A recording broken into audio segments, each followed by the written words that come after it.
नमस्कार, welcome to nursing smart. आज के इस सेशन में हम देखने वाले हैं जनरल इंग्लिश से रिलेटेड कुछ बहुत ज़्यादा इम्पोर्टेंट क्वेश्चंस जो कि पिछली कुछ एग्ज़ाम्स में आ चुके हैं। रिपीट हो रहे हैं बार बार ऐसे क्वेश्चंस जो कि आपको समझ में आने चाहिए। और ऐसे ही नहीं कि आपने क्वेश्चन को देख लिया, उसका रूल समझ में आ जाना चाहिए कि ऐसा क्यों हो रहा है, इस प्रीपोजिशन का यूज क्यों हो रहा है, इस वोकैब का मीनिंग जो है वो क्या निकल रहा है।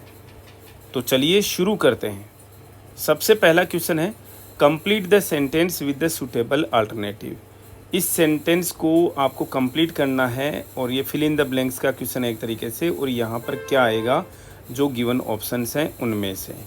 The tennis tournament is open to both and professionals. एक का नाम नहीं दिया। टेनिस टूर्नामेंट जो है वो सबके लिए, दोनों के लिए ओपन है, प्रोफेशनल्स के लिए भी और दूसरे कौन किसके लिए भी। Amateurs, matures, pros and amateurs. देखिए, एक टर्म होता है, क्या समझने की कोशिश कीजिएगा। क्या होता है? एमेचर। एमेचर, और ये एमेच्योर वाला ऐसा शब्द नहीं, ये अलग शब्द है, एमेचर। और इस एमेचर का मीनिंग जो है वो क्या है?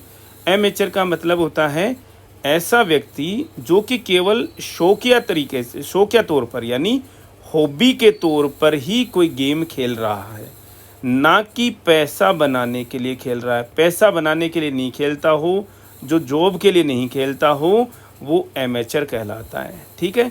और प्रोफेशनल्स तो आ ही गए। तो ये स्पेलिंग जो है वो इनकरेक्ट हो गई है, एस्ट्रोप्स लगा करके वो फिर गलत हो गया है। मैच्योर्स के लिए ये नहीं है, प्रोज के मतलब ऑप्शन गलत है।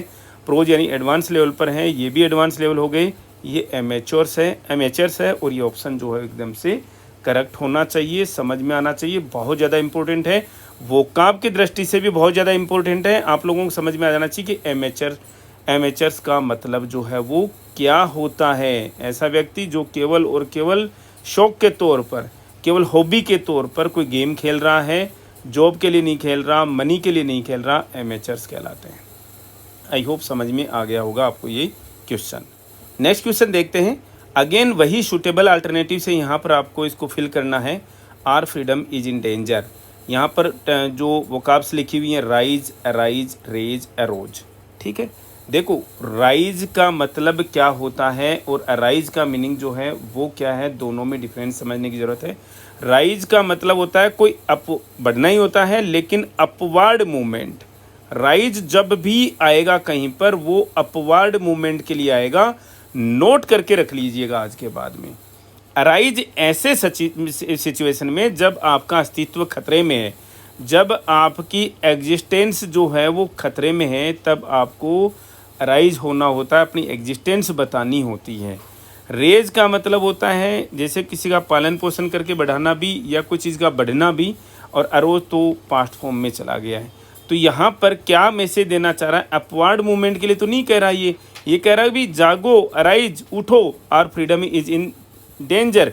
आपकी एग्जिस्टेंस पे क्वेश्चन उठा रहा है कि आपकी एग्जिस्टेंस जो ख़त्म हो जाएगी अगर आप अभी उठ खड़े नहीं हुए, अगर आप अभी बोले नहीं जो भी कुछ चल रहा है उसके खिलाफ में। मान लीजिए ऐसी कोई सिचुएशन बन रही हो किसी स्टेट में, किसी नेशन में, तो ऑप्शन करेक्ट है arise our freedom is in danger.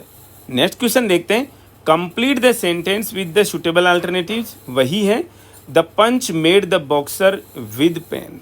अब देखो, ये बहुत ही ज़्यादा इंपॉर्टेंट चीज़ है और यहाँ पर आप लोगों को चीज़ें समझ में आनी चाहिए कि कैसे आप इस क्वेश्चन को, इसको फिल इन द ब्लैंक को कंप्लीट यहाँ पर करने वाले हैं। यहाँ पर 4 वोकैब हैं और चारों का मीनिंग आप लोगों को यहाँ पर पता होना चाहिए। सबसे पहला टर्म गैप। ई गैप का मतलब क्या होता है? यानी जब कभी किसी सिचुएशन में मुंह खुला का खुला रह जाए, वाइड ओपन। तो the punch made the boxer with pain. Pain में मुंह खुला का खुला तो नहीं रह जाएगा, ये तो आपको भी पता है। ठीक है ना। पेन के अंदर शक्ल बन जाती है आदमी की अजीबोगरीब सी। ठीक है ना। तो वाइड ओपन नहीं होता। और वाइड ओपन कोई चीज़ है, GAP, उससे गैप का मतलब तो देखो किसी बीच में स्थान होता है। ठीक है ना। और वाइड ओपन कोई चीज़ खुली की खुली है, उसको बोलेंगे गैप। विंस का मतलब क्या होता है? यहाँ पर जो टर्म है विंस का मतलब है कि अगर किसी को पेन हो रहा है तो सडनली, क्विकली, मुंह बना लेना और ऐसा मुंह बना लेना जो कि शो कर रहा हो कि आपको पेन हो रहा है, और ये सडन क्विक मूवमेंट है। इसका मतलब जब पंच लगेगा बॉक्सिंग में तभी तो सडन और क्विक मूवमेंट होगी वो, ठीक है ना, फेस बनेगा वैसा कि आप पेन में हैं। तो यहाँ पर the punch made the boxer wince with pain, pain में मुंह बन गया उसका, ठीक है ना एक तरीके से। फंबल का मतलब क्या होता है, भारत पाकिस्तान का जब क्रिकेट मैच चल रहा होता है, अभी कल भी आने वाला है, देखिएगा पाकिस्तान की टीम इतनी ज़्यादा नर्वस होती है, नर्वसनेस में क्या होता है कोई चीज़ हमारे हाथ से छूट जाती है, यही होता है ना। इसी तरीके से हम किसी चीज़ को ठीक से पकड़ के नहीं रख पाते हैं, तो उसे हम बोलते हैं फंबल होना। ग्रम्बल का मतलब क्या है, ग्रम्बल के मतलब कोई मतलब मिस्टेक कर देना, लेकिन मिस्टेक भी क्या, बेटेम्पर्ड वे में शिकायत करना, और मतलब ये तरीके की शिकायत कर देना, करते रहना कि भी आपको ये चीज़ पसंद नहीं है जी, ठीक है ना, तो उसे हम बोलते हैं ग्रम्बल। मतलब क्या बोलें उसके लिए, जैसे मतलब झड़बड़ाहट नहीं होती एक तरीके से, अब कोई ये वर्ड तो है नहीं है, सही हिंदी शब्द तो है नहीं, ठीक है ना, कि कुछ भी करते रहना बेटेम्पर्ड वे में, कंप्लेंट करते रहना, या फिर ये कहते रहना कि आपको चीज़ जो है पसंद नहीं है। तो यहाँ पर क्वेश्चन का आंसर क्या हुआ, the punch made boxer wince with pain, pain में उसका मुंह बन गया। नेक्स्ट क्वेश्चन देखिए, O such a pretty girl whom has she, कितनी प्रीटी गर्ल है, whom has she taken after, took after, taken by, took by. Take after, take after का मतलब क्या होता है, हिंदी में बोलें तो हमारे जैसे ही कोई बच्चा होता है हमारी फैमिलीज में क्या बोलते हैं, अरे इसकी आंखें तो इसकी मम्मी पर गई हैं, इसकी आंखें तो इसके पापा पर गई हैं, यही जानते हैं ना हम ये रिसेंबलिंग निकालने लग जाते हैं कि बच्चा जो है किस पर गया है। तो एक्चुअल में देखा जाए तो किसी की तरह से दिखना या किसी की तरह से बिहेव करना, और वो भी कौन, फैमिली में, बायोलॉजिकल पेरेंट्स में किसी की तरह से दिखना या बिहेव करना। अगर फैमिली में कोई व्यक्ति किसी की तरह से दिख रहा है, अपीयरेंस में हो, चाहे से लुक में हो, अपीयरेंस में हो, बिहेवियर में हो, कैरेक्टर में हो, तो उसे टेक आफ्टर कहते हैं, ठीक है ना। अब देखो आप यहाँ पर टेक आफ्टर तो आना ही है, लेकिन यहाँ पर दो फॉर्म्स हैं, सेकंड फॉर्म भी है, थर्ड फॉर्म भी है। हैज यहाँ पर आया तो हैज के साथ में वर्ब की थर्ड फॉर्म आती है, तो who has she taken after, किस पर गई है, मम्मी पर गई है, पापा पर गई है, दादा पर गई है, दादी पर गई है, नाना पर गई है, नानी पर गई है। तो इस तरीके का आपको ये लिंक करना है। टेक आफ्टर तो आ गया, लेकिन यहाँ पर हैज के साथ में वर्ब की थर्ड फॉर्म आएगी, तो टेकन आफ्टर जो है वो इसका आंसर हो जाएगा। You to finish this on time because you have no choice. अब देखो ये सीधे सीधे आपको आपकी ड्यूटी याद दिला रहा, ऑब्लिगेशन याद दिला रहा है कि भाई आपको एक काम करना ही होगा, इसके लिए आपके पास में कोई चॉइस है ही नहीं। मे हैव यानी का मतलब आप काम कर सकते थे, एक तो पास्ट में जाएगा और आप ये काम कर सकते थे, ठीक है ना, और कर सकते हैं तो, लेकिन लेस पॉसिबिलिटी है, इसमें स्ट्रॉन्ग पॉसिबिलिटी है। यू हैव टू, ये आपको काम करने के लिए बोल रहा है कि you have to finish this on time. Need not भी आ सकता था क्या जी, नीड नोट आ सकता था, लेकिन ग्रामर के हिसाब से सही बैठता है, लेकिन जो सेकंड पार्ट है सेंटेंस का, because you have no choice, अगर आपके कोई पास में दूसरी कोई चॉइस ही नहीं है तो आप काम करने की ज़रूरत क्यों नहीं है भैया, काम तो करना ही पड़ेगा, तो ऑप्शन गलत हो गया ये। You have to finish this on time, आपको ये टाइम पर करना ही होगा। कब काफ़ी चीज़ें देखो हम ना उसका मीनिंग लगा करके देखते हैं, सबको यहाँ पर पुट करके देखते हैं कि कौन सा सबसे बेस्ट सूटेबल है। You have to finish this on time because you have no choice, आपके पास में कोई चॉइस है ही नहीं, कोई विकल्प नहीं है इसके अलावा, ठीक है ना, तो आपको उसको टाइम पर करना ही पड़ेगा। Have to. Next question is there is no limit, blank छोड़ा हुआ है, ब्लैंक स्पेस है, the wants of a man. देखो अब एक चीज़ यहाँ पर नोट कर लेना, for there is no limit for the wants of man, man to the wants of man, of हमेशा दिमाग में रखना, जो लिमिट है, लिमिट के बाद में अगर कोई प्रीपोजिशन लगानी है तो वो हमेशा टू आती है। लिमिट के बाद में ये रूल ही समझ लीजिए, there is no limit to the wants of man, इंसान की इच्छाओं की कोई सीमा नहीं है, ठीक है ना, आदमी की इच्छाओं की कोई सीमा नहीं है। और यहाँ पर लिमिट टू, लिमिट के बाद में हमेशा क्या आएगा, टू आएगा, ये शो करने के लिए कि किसी चीज़ का अंत हो रहा है, वो दिखाने के लिए, ठीक है ना। लिमिट टू हमेशा अगर कोई प्रीपोजिशन लगी है तो लिमिट टू लगेगा लिमिट के साथ में, लिमिट के बाद में। नोट कर लीजिएगा, क्वेश्चन गलत होने का सवाल ही नहीं होता। Next question is out of the given alternative choose the one which can be substituted for the given words. देखो सब्सटीट्यूट लिखना है, यानी वन वर्ड है। One who leaves his her own country to settle in another, व्यक्ति जो कि दूसरे country में सेटल होने के लिए अपना घर छोड़ देता है, तो उसे हम क्या कहते हैं। और ये बहुत ही ज़्यादा इम्पोर्टेंट क्वेश्चन है। यहाँ पर दो टर्म्स हम पढ़ेंगे। फॉरेनर, तो हर कोई फॉरेनर हो सकता है जो कहीं दूसरी जगह पर गया हुआ है केवल घूमने के लिए, ठीक है ना। इमिग्रेंट एंड एमिग्रेंट जो है नेटिव यानी मूल निवासी, ठीक है। यहाँ पर दो टर्म है क्या, एक तो है देखो क्या, एमिग्रेंट, एमिग्रेंट समझिएगा, और दूसरा क्या है, immigrant, immigration and emigration, immigrant. अब यहाँ पर चीज़ समझिएगा, एमिग्रेंट का मतलब क्या होता है, जब कोई व्यक्ति अपना देश छोड़ करके, अपना देश को क्या कर दिया, छोड़ दिया, और दूसरे कंट्री में सेटल होने के लिए छोड़ रहा है। अपना देश छोड़ा क्यों, दूसरे कंट्री में सेटल होने के लिए। लेकिन इमिग्रेंट कौन होगा, इमिग्रेंट वो होगा जब कोई व्यक्ति आपके कंट्री में आ जाए, ठीक है ना, नए कंट्री में हो जाए, मूव कर रहा है, तो ये भी तो नए कंट्री में जा रहा था, लेकिन ये अपना देश को छोड़ करके जा रहा था।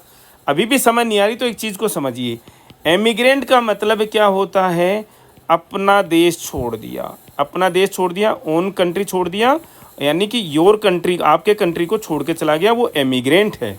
आपके लिए जैसे मान लीजिए मेरा कोई दोस्त जो है वो भारत को छोड़ दिया यूएस में सेटल होने के लिए, किसी ने जो है वो भारत को छोड़ दिया यूएसए में सेटल होने के लिए, लेकिन यूएसए से कोई व्यक्ति जो है वो मेरे देश में आ गया सेटल होने के लिए, ठीक है ना, मूव कर गया है, ठीक है ना, तो उसे बोलते हैं इमिग्रेंट।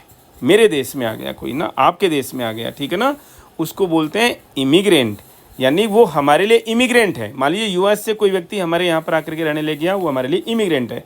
लेकिन आपका कोई दोस्त जो भारत को छोड़ करके यूएस में जाके सेटल हो गया है, वो और छोड़ मतलब देश को छोड़ ही दिया है यूएस में सेटल होने के लिए, तो एमिग्रेंट है वो।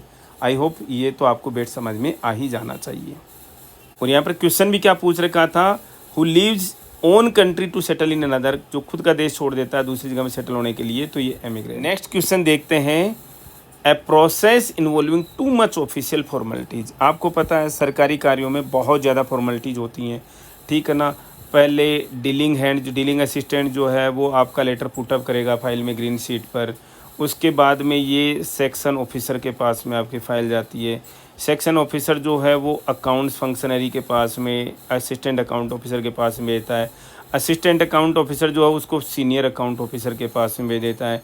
सीनियर अकाउंट ऑफिसर जो है उसको हेड ऑफ ऑफिस के पास में भेज देता है।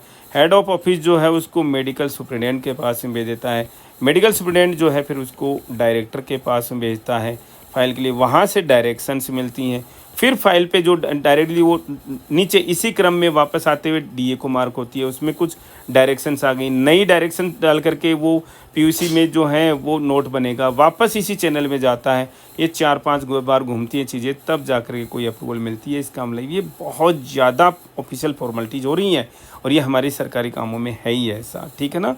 तो ऐसी चीज़ को क्या बोलते हैं, ऐसी चीज़ को जिसमें ब्यूरोक्रेसी भी इन्वॉल्व है, जिसमें काम जो लिंगर ऑन होता है अननेसेसरीली। देखिए वैसे लेकिन काम का जो एविडेंस रखने के लिए, प्रूफ रखने के लिए करना भी पड़ता है, बहुत ज़्यादा पेपर वर्क हो रहा है, तो उसे हम रेड टेपिज्म कहते हैं। लाल फीताशाही शायद इसी को बोलते हैं, रेड टेपिज्म बोलते हैं। ये टर्म आपको पता होना चाहिए। नेपोटिज्म का मतलब आप तो बहुत ज़्यादा सुनते हो कि फिल्म इंडस्ट्री में नेपोटिज्म है, यानी जो ऑलरेडी एक्टर एक्ट्रेसेज हैं उनके बच्चे ही जो एक्टर्स बनेंगे, ठीक है। या फिर जो पॉलिटिक्स हैं उनमें नेताओं के बच्चे ही पॉलिटिक्स के अंदर आएंगे, ये नेपोटिज्म। पहले के समय राजा का बेटा राजा बनेगा, वो नेपोटिज्म ही था। डिप्लोमेसी का मतलब होता है कि भाई किसी कंट्री के साथ में रिलेशंस को मेंटेन करना, और किस तरीके से रिलेशंस को मेंटेन करना, बिना एक दूसरे को नाराज़ किए हुए रिलेशंस मेंटेन करना, जो डिप्लोमेसी कहलाता है। ब्यूरोक्रेसी आपको पता है कि इलेक्ट हुए नहीं, सेलेक्ट होकर के बड़ी नंबर में जो अधिकारी होते हैं गवर्नमेंट में सिस्टम में, बड़े नंबर में ऐसे अधिकारी जो कि इलेक्ट होकर के नहीं आए बल्कि क्या होते हैं, सेलेक्ट होकर के आए हैं। यूपीएससी से सेलेक्ट होकर के आए हैं, एसएससी से सेलेक्ट होकर के आए हैं, DSSB से सेलेक्ट होकर के आए हैं, या अदर रिक्रूटमेंट एजेंसी से सेलेक्ट होकर के आए हैं, वो क्या कहलाते हैं, ब्यूरोक्रेसी कहलाती है वो। तो यहाँ पर पूछा गया था आपसे, process involving too much official formalities, ऐसी प्रोसेस जिसमें बहुत ज़्यादा ऑफिशियल फॉर्मेलिटीज़ होती हैं, ब्यूरोक्रेसी रहती है, पेपर वर्क होता है, अननेसेसरी काम जो है वो लिंगर ऑन होता है, उसे हम रेड टेपिज्म बोलते हैं। इस सेशन में हमने बहुत सारे क्वेश्चंस जो हैं यहाँ पर डिस्कस करने की कोशिश की है। ये क्वेश्चंस आने वाले एग्ज़ाम्स में यानी नॉर्सेट में भी प्रोबेबल हैं, केजीएमयू में भी प्रोबेबल हैं, यूपीपीएससी में तो खैर आएंगे नहीं, या इस तरीके की जो भी एग्ज़ाम्स हैं DSSB के लिए तो बहुत ही ज़्यादा इंपॉर्टेंट है ऐसे क्वेश्चन, या आप और भी किसी एग्ज़ाम में अपियर हो रहे हैं जिसके अंदर एप्टीट्यूड में जनरल इंग्लिश आने वाला है, सब के हिसाब से क्वेश्चन बहुत ज़्यादा इंपॉर्टेंट है। सेशन में इतना ही, मिलेंगे वेरी नेक्स्ट अपडेट के साथ। Thank you.